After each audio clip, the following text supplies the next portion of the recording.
¿Existe el infierno? En las enseñanzas, en la Biblia, en las enseñanzas de la Biblia, encontramos una referencia no directamente a la palabra infierno, sino al lloro y el crujir de dientes. Vamos a analizar esta cuestión y ustedes se preguntarán, o quizás algunos de ustedes, ¿por qué hablar acerca del infierno en este momento, en pleno siglo XXI? ¿Qué relevancia tiene? Para otros, hablar del infierno, para aquellos que se consideran creyentes, no va a ser tan raro, sobre todo dentro de las religiones monoteístas. Para otros, por ejemplo, de otras creencias, o por ejemplo el budismo, también se habla del infierno en el budismo, pero de un modo diferente. Está el infierno en el budismo, aunque muy diferente al enfoque budista. ¿Qué relación, qué importancia tiene analizar este tema a nivel psicológico? ¿Qué es lo que nos va a interesar a nosotros desde la perspectiva de la enseñanza de nuestra escuela, que se centra en el conocimiento, el aprendizaje y práctica de la psicología de Carl Gustav Jung, estudioso de todos estos temas, Carl Gustav Jung, en cuanto a que todos los temas de las religiones, de las creencias, son algo propio de la psicología humana y que él consideró fundamental comprender, tratar de comprender mejor. Vamos a hablar acerca de este tema hoy y quizás encuentres que la idea del infierno sigue presente en nuestra mente, pero quizás lo llamemos de otra manera y quizás sea hora de tener una perspectiva completamente diferente de esto, ya que pensamos que es muy importante abordarlo.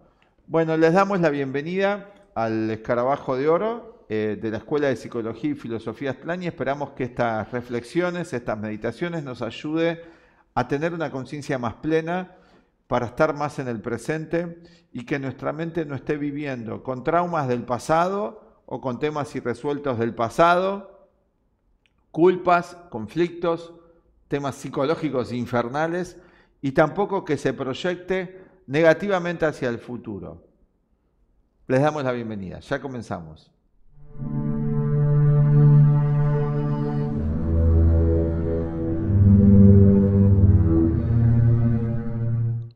Bienvenidos a todos. Bueno, para empezar con este tema, podríamos comenzar definiendo la idea general que se tiene de qué es el infierno, ¿no? Como en algunos casos se ha imaginado como un lugar físico incluso, concreto, de gran sufrimiento, donde ese sufrimiento y ese dolor lo traducimos en sensaciones físicas, ¿no? Nos imaginamos un eterno lugar donde somos lastimados físicamente. Vos te referís a la teología monoteísta, que es la que muchas personas en el mundo occidental adhirieron, o se nos enseñó, o se enseñaba hasta hace varias décadas, ahora no, ya, la verdad, la enseñanza laica ha dominado todo, pero tradicionalmente sí se enseñaba la idea católica del infierno, del cielo del infierno, donde, según, vamos a aclarar el concepto general, ¿no? Que según los actos que llevamos a cabo en nuestra vida, si son bondadosos, vamos a un cielo eterno, o si no, a un castigo eterno infernal. Pero esto está también en la Biblia, y vamos a ver qué menciones hay en el Nuevo Testamento, porque una cosa es esta transmisión de la idea del infierno que se hizo históricamente, y otra cosa es lo que encontramos en la Biblia. Vamos a ver que está un poco diferente y además también está el tema de las traducciones. Es muy importante el tema del lenguaje porque hoy tenemos la oportunidad y tenemos acceso, aunque no seamos especialistas en otros idiomas, de buscar las palabras originales. Es algo muy positivo, pues supongan que las primeras Biblias, estos textos, fueron escritos en griego, era el lenguaje intelectual de la época, se hablaba arameo también en la época, se hablaba arameo, se hablaba griego, que era el lenguaje intelectual, estamos hablando de hace 2000 años. Pero hoy tenemos acceso a palabras y vamos a hacer algunas aclaraciones importantes en esto. Pero más allá de los datos históricos, del tema intelectual, lo que nos interesa es ver esto del proceso del infierno y está íntimamente relacionado con la idea de Dios. Para las personas que profesan el ateísmo, que se dicen ateas, de todas maneras, la idea de Dios sigue presente, toma nuevas formas, se puede transformar en una ideología política y también podemos ver que dentro de la persona que dice no creer en Dios, no creer en el catolicismo o en alguna otra religión, ¿sí? Sin embargo, tiene una idea de bien y mal. Y la idea del infierno está asociada a una dualidad de cielo e infierno, de bien y mal. ¿No es cierto? Sí. Pero esto también está en otros sistemas. Por ejemplo, en el budismo también hay infiernos, te dicen, ¿no? Que están los infiernos. Hay varios, incluso. Hay como varios una jerarquía. infiernos, hay una jerarquía de infiernos, pero que también está relacionado con un bien y un mal, con una dualidad y una tercera fuerza. Ahora, la idea del infierno para nosotros está íntimamente relacionado con un Dios absolutamente bueno y un mal absolutamente malo. Así que también el infierno va a ser absolutamente malo y el cielo absolutamente bueno. Sí. Por extensión. Sí. En cómo lo tomamos. Dios es totalmente bueno, el bien que podamos hacer es totalmente bueno.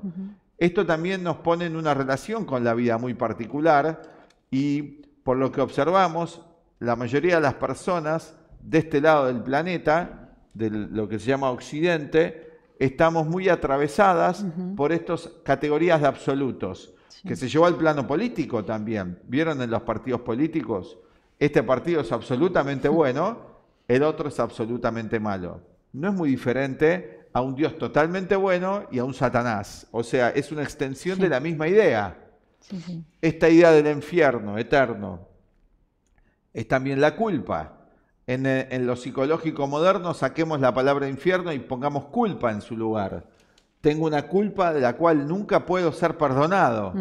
Claro, porque en esta idea absoluta también está incluido el factor del tiempo, donde se habla de que este infierno de dolor y sufrimiento va a ser eterno después de la vida, o la salvación celestial también eterna, ¿no? Esa era la idea, la creencia. De la eternidad. Que en relación al infierno durante siglos causó mucho miedo, o sea, generaba como reacción eso, que es una emoción negativa. El miedo es una emoción negativa,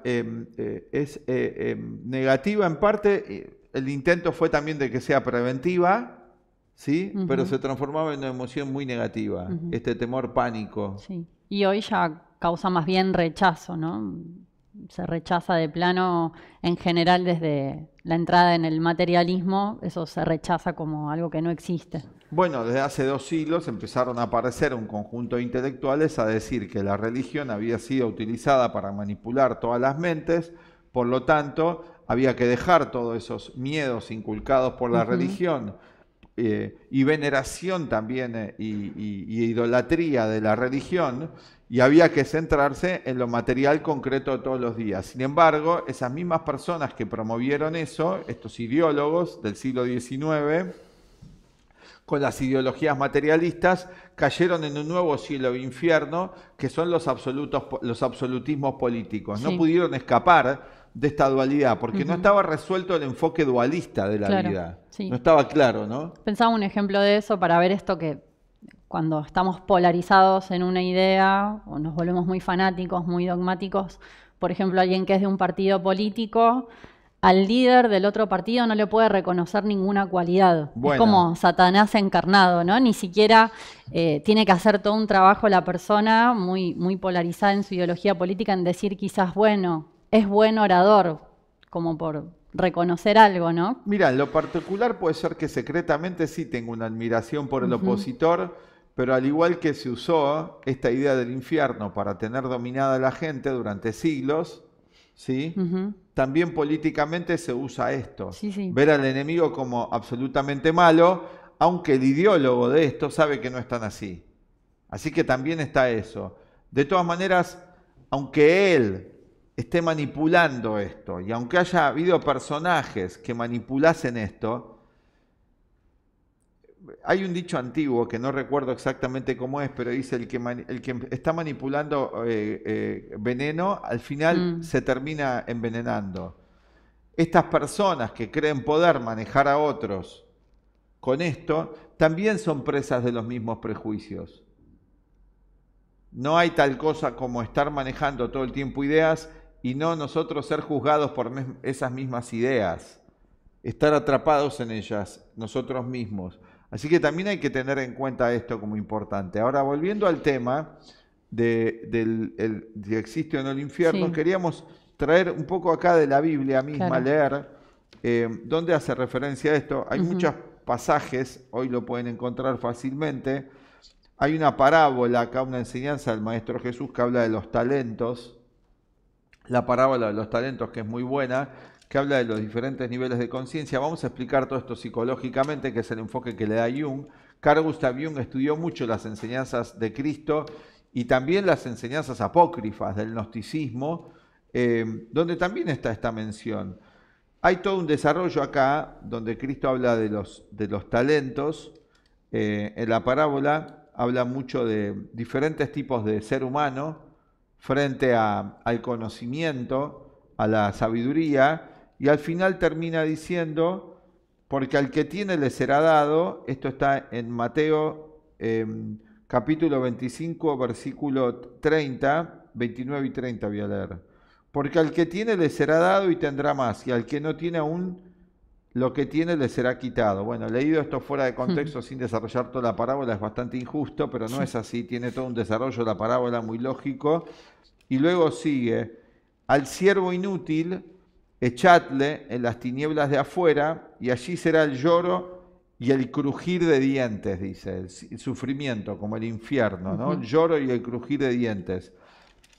Y después, hablábamos con vos antes, Sí. en Mateo mismo, Un poquito después, en 25:46. en capítulo 25, versículo 26, dicen así, voy a leer el 45 y el 46. Entonces le responderá diciendo, de cierto os digo que en cuanto no lo hicisteis a uno de estos pequeños, tampoco me lo hicisteis a mí. Esto se refiere a una enseñanza muy importante que habla Jesús del cuidado de otro, Ujú.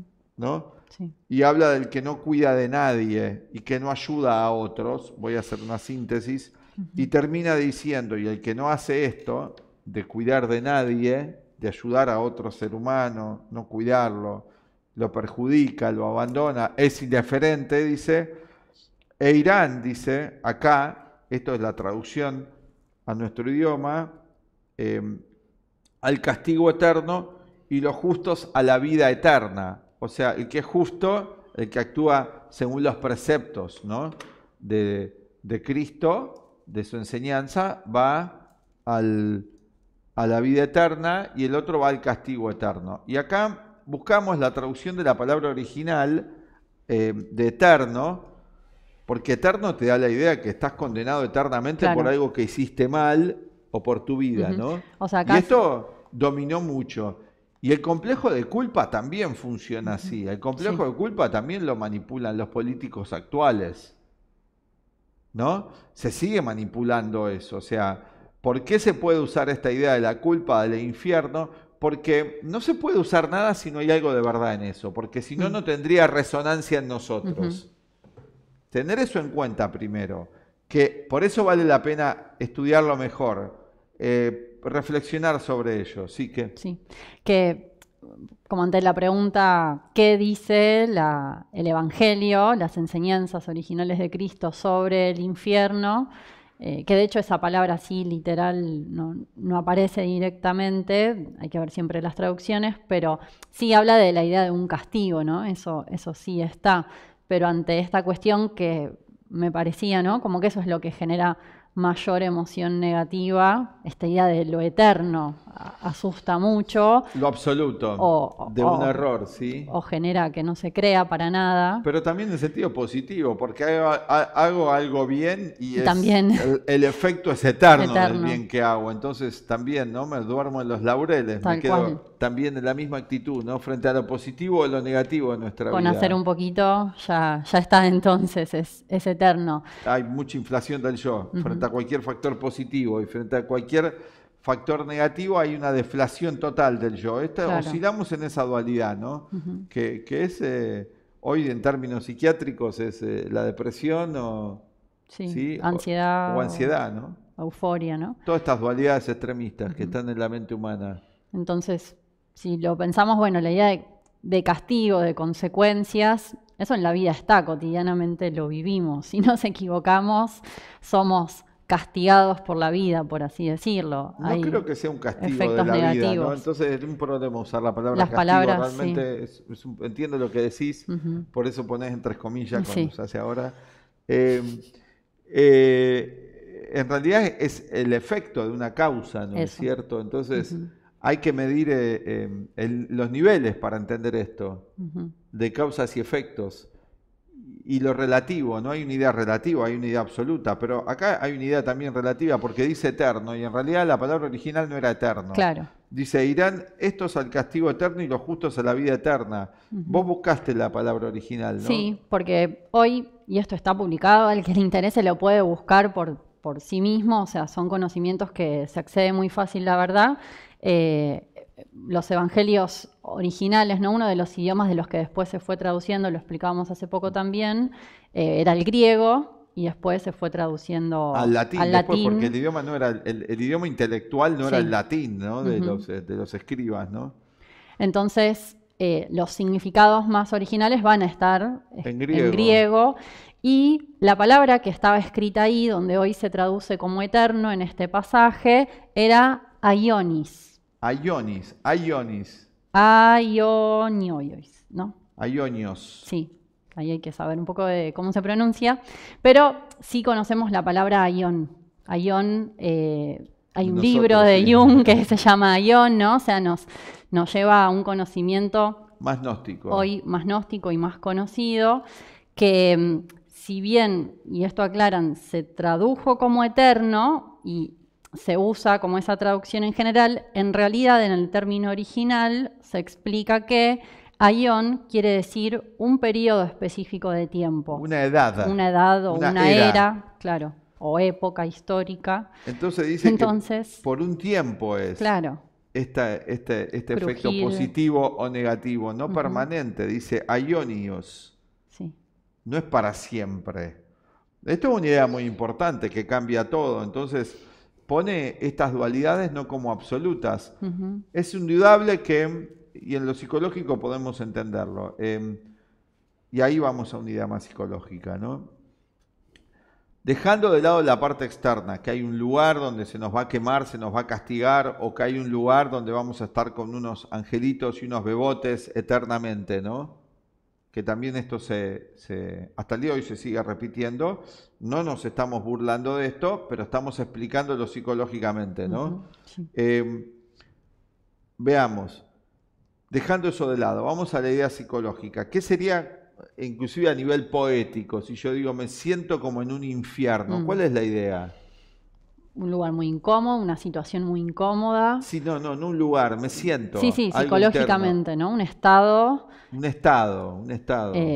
donde no quiero estar, quiero salir de ahí, Donde me siento mal, me siento muy mal. me siento muy mal, o Sí, sea, atormentado, eso, es insoportable, ¿no? Como una eso. situación extrema, O sea, psicológica. bueno, de entrada, y si digo, me siento como en el cielo, me Ujú. siento eso, como en el paraíso. Ujú.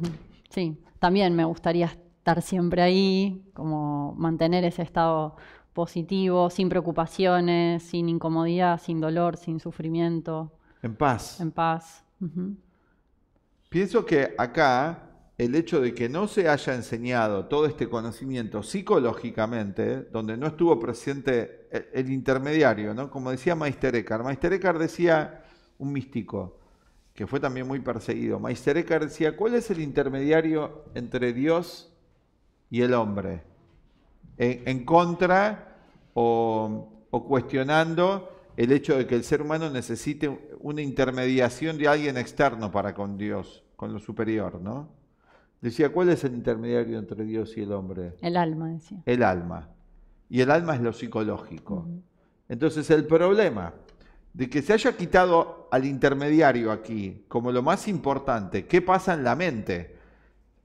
El infierno pasa a ser un lugar externo, no un estado. El cielo pasa a ser un lugar externo. Dios pasa a estar afuera, no en todo, no en un estado. O sea, no hay psicología si no hay estados. Ujú. Y ustedes lo pueden ver ahora en este mismo momento. Hay un estado en ustedes y es lo más importante aparte del cuerpo, en el espacio. El cuerpo está en el espacio físico, acá. No es lo que llamamos espacio y tiempo físico, en esta coordenada, ¿no? De GPS. Está acá el cuerpo. El cuerpo está en una coordenada ahora de GPS. Pero la mente está en un estado. Y lo importante, y estamos convencidos hoy y podemos volver a vivir el Evangelio, los Evangelios, ya sea de Cristo o inclusive del budismo, es entender que nos está hablando de la mente. Y en tanto nos demos cuenta que nos está hablando de la mente, vamos a prestar atención no solamente a nuestro cuerpo, sino a nuestra mente, a qué estados hay en la mente. Lloro y crujir de dientes, como dice acá, se refiere a un estado de sufrimiento, mucho sufrimiento psicológico, durante un periodo importante. Claro. ¿No? Sí. Entonces, tratar de evitar acciones, pensamientos, ¿sí? Y emociones, sentimientos que nos lleven a un sufrimiento psicológico. Claro. Porque estaría marcando eso, ¿no? Como después de un periodo de acciones negativas o incorrectas, hay un periodo de consecuencias negativas también. Hay consecuencias, obviamente, en un nivel, cuánto tiempo dura y demás, eso es secundario, ¿sí? Está hablando de un proceso que se tiene que cumplir, claro, ¿sí? Para volver a un equilibrio. De eso. Y sí, porque si no, no aprendemos. Sí. Bueno, está esto relacionado con la idea del karma, ¿no?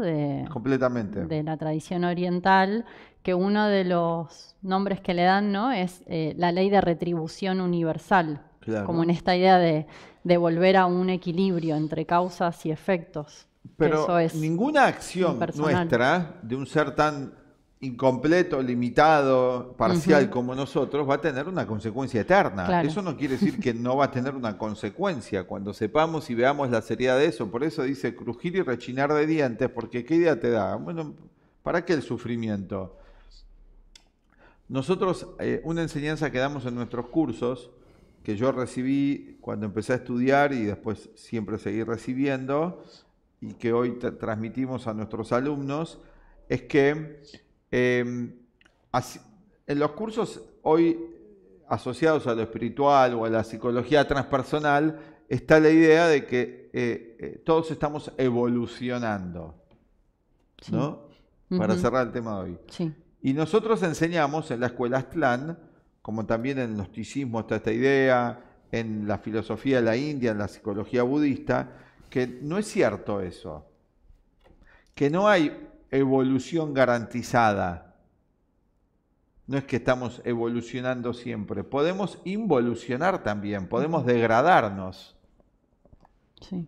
No es algo lógico que cualquier acción que hagamos nos va a llevar a un desarrollo y a un mejoramiento. Eso es insensato completo plantear eso. Esta idea que están planteando hoy que todos vamos a ser mejores mañana. De todo vamos a aprender. ¿Podemos no aprender? ¿Cómo que no? La realidad niega eso. Claro. Y hay algo muy sencillo. Uno puede tomar la medida de un día. Si yo hoy me entrego a pensamientos negativos, a emociones negativas, acciones consecuentes con esos pensamientos y emociones negativas, mañana me voy a sentir peor, no me voy a sentir mejor. Sí, sí. Así que es totalmente ilógico, irracional, engañoso, podemos seguir buscando adjetivos, sinónimo, de que eso sea cierto. Sí. O sea, no hay una evolución garantizada, de ahí que Cristo pone énfasis en que eviten el lloro y crujir de dientes. Y cuando los alumnos nos preguntaban, o uno tenía la inquietud, ¿y qué pasa si uno involuciona? ¿Qué pasa en ese lugar de tanto sufrimiento? ¿Qué pregunta tramposa que podemos hacer? Porque si nos ponemos bien en situación de estar en un estado de sufrimiento y de negatividad, ¿no es obvio lo que pasa? Es muy negativo. Eso lo preguntamos especulativamente. Una curiosidad destructiva. Una curiosidad destructiva, morbosa. O sea, también hay que identificar los aspectos tramposos de nuestra mente. ¿Y qué pasa si te lastimo? ¿Me voy a sentir bien o me voy a sentir mal? ¿Y qué pasa si me dejo llevar por esta emoción destructiva o este impulso que va a desatar una cantidad de consecuencias negativas en mi vida? Eso es una tentación. Cuando ya sabemos los efectos negativos de algo, eso es lo que llamaban antiguamente una tentación, ¿no? Adecuadamente llamado así, ¿no? Y que por eso... que nos desvía, ¿no? Buscando en las enseñanzas de Cristo aparece varias veces, ¿no? En varios pasajes la advertencia, el aviso sobre el lloro y el crujir de dientes. Aparece varias veces, no es para asustar, es recordatorio de que hay consecuencias si nosotros nos entregamos a cualquier cosa, sin razonar. Sí. Simple. Iba a decir, no, pero yo hice un curso donde me dicen que no hay que razonar, que el problema es que razonamos. Y quizás algunos también nos comenten aquí, ustedes están poniendo énfasis en el razonar. No, entonces no se está escuchando con atención, estamos poniendo énfasis en los sentimientos. Todo esto es para el estado, para tener un estado mejor. Y si la razón nos puede ayudar, y está la razón humana, hay que usarla. Así como acciones y también emociones.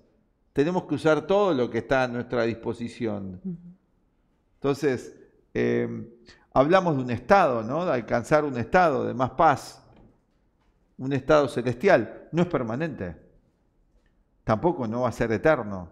Puede ser por un periodo, pero no va a ser permanente. Entonces, también saber eso. Ahora, ¿qué pasa si mi mente cae en un estado infernal? ¿Sí? Puede venirle un estado, también nos puede venir ese estado muy negativo. Bueno, podemos sobreponernos a ello, pero si está esta idea de culpa, esta idea de castigo, y no está nada de todo esto claro, hay confusión en nosotros. Así que es muy importante ir clarificándonos, tener claridad de todos estos temas. Y eso es lo que hacemos en la Escuela Aztlán, nos vamos clarificando, para tener una mente aclarada. ¿No es cierto? Sí. Eso es el trabajo que hacemos aquí a través de nuestros cursos y la enseñanza. Tratar de tener una mente aclarada. No acumular solamente datos. Claro que estudiamos todo un sistema de psicología para hacer eso. Si ustedes hoy ven, hay toda una cantidad de conocimientos que sí tuvimos que hacer para acompañar estas reflexiones y estas meditaciones. No lo podemos hacer sin todo eso. Así que sí usamos una cantidad de conocimientos necesarios que luego tienen que ser llevados prácticamente a nuestra vida. Sí. Bueno, y eso lo hacemos a través del curso de Mindfulness y la psicoterapia de Jung y el cuarto camino, que conforman el método Aztlán. Son clases que damos en vivo y en directo, las damos una vez a la semana, estamos conformando un nuevo grupo ahora. Estas clases están por comenzar y pueden sumarse tanto para estar en vivo como también para verlas grabadas en caso que no puedan conectarse a la hora de la transmisión. Estamos nosotros en simultáneo conectados con ustedes a la hora de la clase, hay espacios para preguntas a la hora de la clase y luego también, como les comentaba, la posibilidad, si no, de verla luego grabada y poder ir avanzando, ¿no? Hay todo un programa muy ordenado, armado, para ir avanzando en distintas etapas de estudio y práctica de estos sistemas. Bueno, y acá pusimos en pantalla para que sepan la imagen esta, podemos comentarlo, ¿no? Esto es el cielo y el infierno, esto es del Dante Alighieri, es una pintura del Dante que habló de estos estados y está muy claro, si leemos la Divina Comedia sin un prejuicio, ¿sí? Que va hablando de diferentes estados psicológicos, de etapas, habla de los infiernos y de los cielos en todo un proceso gradual, pero muy a nivel de los estados. Claro, ¿no es cierto? Un poco como un tratado de psicología, la Divina Comedia. Exactamente. Más que un relato literario únicamente. De hecho, hay algunas iglesias, acá tenemos una cercana, ¿no? Que están estructuradas y tienen los tres niveles, el infierno, la tierra y el cielo. Que habría que interpretarlo a la luz ahora de las nuevas psicologías como la de Jung, que no son nuevas, que son muy antiguas, que habla de estados de la mente. Sí. Estados de la mente. De hecho, en esas iglesias lo que está debajo, que lo llaman la cripta a veces, ¿no? O se hace como una iglesia subterránea o un lugar de ceremonia, también se puede ir y estar y implica algo, ¿no? Representa parte de un proceso, no es un Representa lugar parte de un tenebroso. proceso de purificación, de Claro. introspección, de un estado más interno. Ujú. En realidad, podríamos decir que el estado de infierno mental es un estado de ignorancia que lleva a errores. Ujú. Entonces, en la medida que vamos disipando la ignorancia con sabiduría, disminuyen los errores en cualquier área de la vida. Sí. Esto sería hoy ya como podemos abordar estas antiguas enseñanzas espirituales que son importantes, pero que faltaba explicarlas. Y hoy tenemos acceso a traducciones mejores ya.